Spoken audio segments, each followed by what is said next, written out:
This is today's good news. Right here. All these bright red cherries. They're Barbados cherries. They're really cool. They have like 3 pits. So here I've taken one in half. Here's one pit. Here's another pit.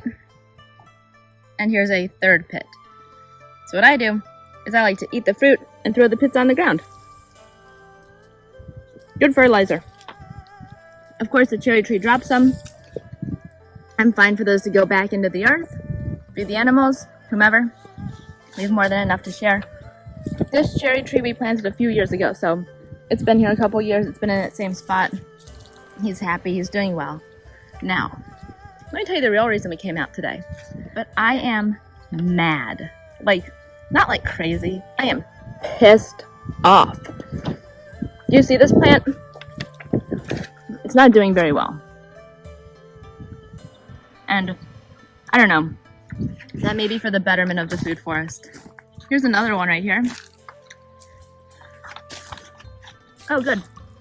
We've got a green one. I'm going to come back to this green one and talk to you about it. See that little green berry? Most of them are dark. This one doesn't look so good. You see that there?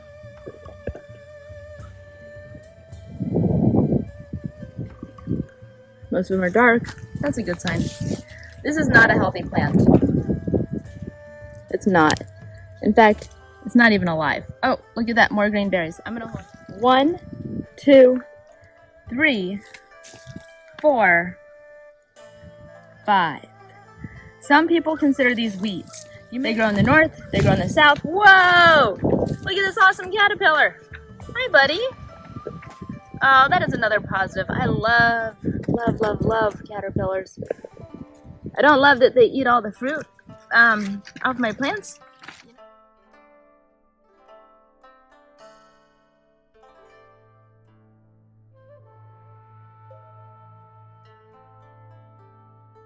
Now he's a pretty big one. Here's my thumb and, well, let me zoom out. Here's my thumb in comparison, right? So here's a finger. Here's a full finger's length. I love it. Look at him just going at it. I hope he's okay.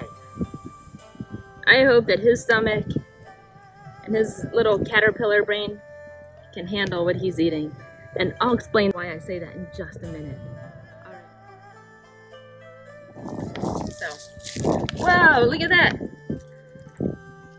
Another caterpillar. I was just thinking maybe I should take these out of my garden. But you know what? If the caterpillars are going after these plants, they're not going after my other plants. So maybe I'll leave him in as caterpillar food. He's not very big, as you can see. I've got a few fingers behind him. So he's probably about a finger length if he were to straighten out. But he's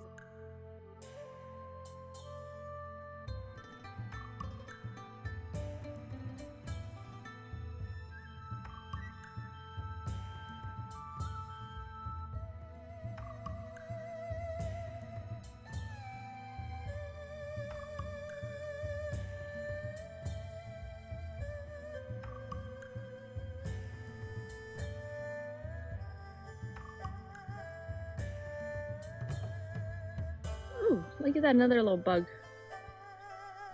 See him? Hello. You look like a leaf bug. Let's get a better view of you before you leave us. Get it?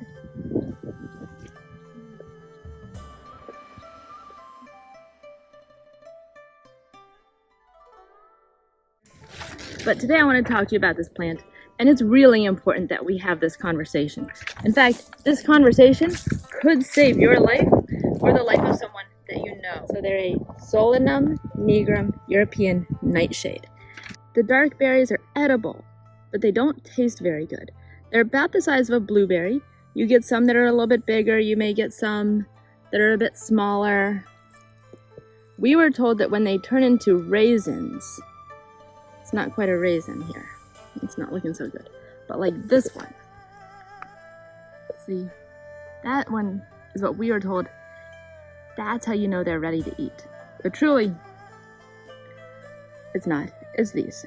So these guys are ripe. They don't taste good. They're related to tomatoes. So just as you might imagine, when you break into a tomato, you get a bunch of tiny seeds. When you break into one of these guys, I'm just gonna smush it, just so you can see what's on the inside. You get a bunch of little bitty seeds. See all those little seeds? So they're a nightshade. They're cousin to a tomato. They don't taste like a tomato. They've seen my kids out here. They know that the children love to come out and pick fresh fruit, taste the leaves. They eat the cranberry hibiscus leaves. In fact, they've picked one of my plants dry, almost. I mean, they love being outdoors and tasting things and planting things and then tasting more things. So that was part of a lot of our conversations to say, hey, you know, we want to make sure that what we get is going to be human friendly as well as animal friendly. Not only do we not want it to hurt our dogs, but any of the animals who live in the area, the deer and raccoons and possum and of course the little critters, we want to make sure that it's not going to hurt them either. We want a sustainable food forest that's not just going to feed us and our friends and family, but also the environment. We want to give back more than we take. Now, here's the problem. That these green berries contain an alkaline toxin, and the chemical in there is solanine. And solanine poisoning can happen just from eating berries, these green, not ripe berries. Solanine poisoning is generally displayed through gastrointestinal and neurological disorders. However, it's not just that.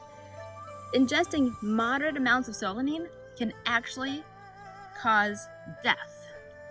These, maybe not this many, you know, maybe we need to eat a whole berry full, a whole bush full. These green berries could have killed my dog, and worse, it could have killed my children. And here's why I'm pissed off. I'm mad that nobody told us what they were and to watch out for them. I had no idea what these were. I've got my kids running around in here. They see something that looks interesting. They pick it. They pick the cherry. And yeah, you know, they're pretty good about asking me, hey, can we try this? But what if they're out here being wonderful, nature-loving, outdoorsy kids, and they come across this, and they don't want to wait. They don't always wait to pick the ripest cherry or the ripest tomato. They don't always wait to pick the ripest mango, right? If it's something that we can eat, it'll ripen up inside. Let's pick it. Let's have some fun. Let's enjoy where we are. However, we weren't even told that these are Solanum, Nigrum, European nightshades. I couldn't have even done the research correctly with the information I was given. I was told that these are jaboticabas. Now let me show you what a jaboticaba plant looks like. Here's a mature one. And this, my friends, is a young one. The reason I knew for a fact that this was jaboticaba, it had its tag on it that it came with. Most of the tags were taken off, despite me asking to have them left on, but this one was left on. Now this water-loving plant would do better down the slope, where it's going to be closer to the lake, lower in the ground, so it'll not only get sprinkler water, rainwater, it'll also get runoff water, and the water table should be a little bit higher for it. What clued me in was I said, this one looks so different from my other jaboticabas. Why is that? Now this is a Sabra variety. They have all different varieties. This is a Sabra. And I'm excited for it to mature. I'm excited to see what happens with it. They're supposed to be super hardy, so I actually think I might move this one down to where I pulled up an olive from. Friends, I can't tell you how pissed off I am that my children and my dog's lives were in danger. And you know what? We had guests over, and we would tell our guests, yeah, you know, hey, let's try this leaf. Hey, let's try that leaf. Let's try these berries. Because I've planted a lot of stuff in here.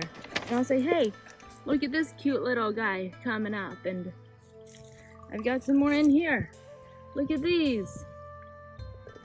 I got 1, 2, 3 melons and a butternut squash. Another butternut. I have a bunch of butternut squash over there. I've got 2 melons that are just about ripe. Almost ready for me to pick them. I have more squash coming up. I've got pumpkins. I have 2 pumpkins sitting on my counter, and I've given away another one, and I have a few more coming. We have a tree of mangoes down there. You know, we have guests over and we say, hey, let's go grab a snack. Or friends who know what's happened out here, and they'll say, hey, can I see your orchard? And I was like, yes, of course, come over and we'll go through it. And we'll taste the different things, and I'll tell them what I think it is, because that's what I've been told, even though it doesn't match with what is on the plant ID apps. And you know what? A lot of people could have gotten sick. I don't think anybody would have died necessarily, because I don't think anybody would have eaten that much. But boy, does that piss me off. While we're walking here, let me show you this. This is cool. This was bright orange this morning, this piece right here. I threw that in. That was part of a blue Hubbard squash, along with that, part of blue Hubbard squash. Well, this has actually changed quite a bit overnight. This was the before picture, what it looked like last night. Just this bright yellow, oozy, gross, what? And then today, here's what it looks like. You can see it's just barely a shade of yellow. It's whitening out. This is actually called yellow dog vomit slime, and it is a type of fungus. So it's helping decompose a lot of the plants in here that we don't want, the dead stuff. That's why I threw some blue Hubbard squash on it. It's helping it decompose. I'm just gonna put it back into the soil. Before I sign off, I want to show you my tree spinach. Tell me that this tree spinach and this tree spinach need to be boiled before you eat them. I'm planting a lot of salad-y kind of vegetables in here, and it's fun to just go up and take them off the plant and eat them right away, but those 2 need to be boiled. This is my cucumber. You can see I've been tying it up faithfully. I've got a tie down there. I've got a tie, well, number 1 ties down there, number 2 ties right there. And then I don't think I even need to tie it because look, it's learning to climb on its own. I think these are annuals. I think I'm gonna need to replant this entire area next year. And what I'm gonna do is I'm gonna mix it up. So what's in here now won't be here next year. What's in here next year won't be here the following year. I really want to keep the soil fresh and new so that it's not being seeped of just certain minerals and nutrients that just certain plants want. So I'm hoping that these little guys right here, I'm hoping that all of those, see them, turn into cucumbers. I've got some good looking flowers, so it seems like it could potentially become a cucumber. Got the flowers in there. You see those nice little yellow flowers? But again, it hasn't fruited yet. And then this cucumber, he's just making his way up. I haven't even needed to teach him or train him how to do it. It turns out, actually, as long as we're talking about this, I'll just take one more minute and tell you that training a plant to climb is not as difficult as it sounds. When I first was told that I need to train my plants to climb, I was like, wait, so I need to, what, like train a dog? How I train the dog? Where I have to talk to the plant and teach it and hold its hand and come out and train it over and over? Or how does this work? So what I did was, you can see these green ties on the ground. I started training those to stand up and holding them up a little bit. So with this one, what I would do,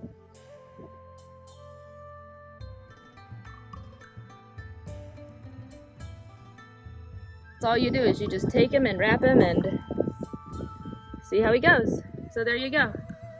He is now trained. Woo! Master plant trainer right here. Thank you very much. Here's the hole that one of those olive trees came out of. It's about as close to the water as you can get, with the exception of going over there that already has a couple trees and we're trying to leave open for the view. So right here's where we're doing it. I've dug a hole. It should be deep enough because it doesn't look like he's got super deep roots. And if you remember from a previous video, if you've been following along, you don't really want your hole that deep. You want your plant at the top of the soil, and you want it wide. so you can spread out the roots. So I got a bunch of really good soil here. I've got some worm castings in here, and I'm laying it all on the bottom. Now, what they did, perfect example, was they dug a hole just deep enough for the plant as it comes out of the planter to go in, and no deeper than that. Didn't even...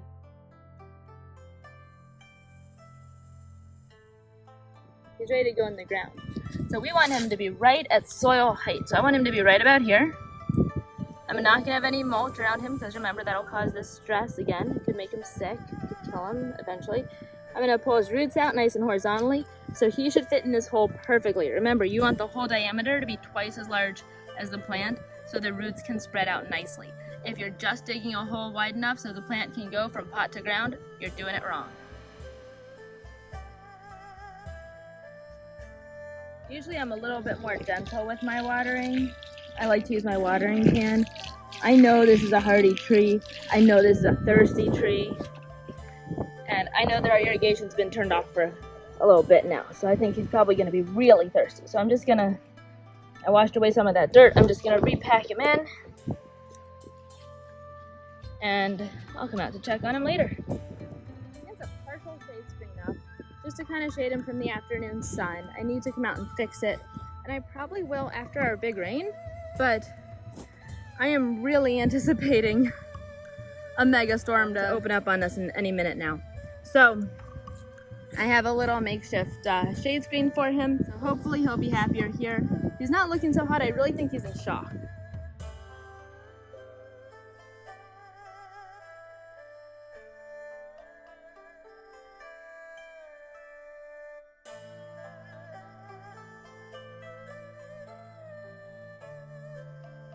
I came out to harvest the berries because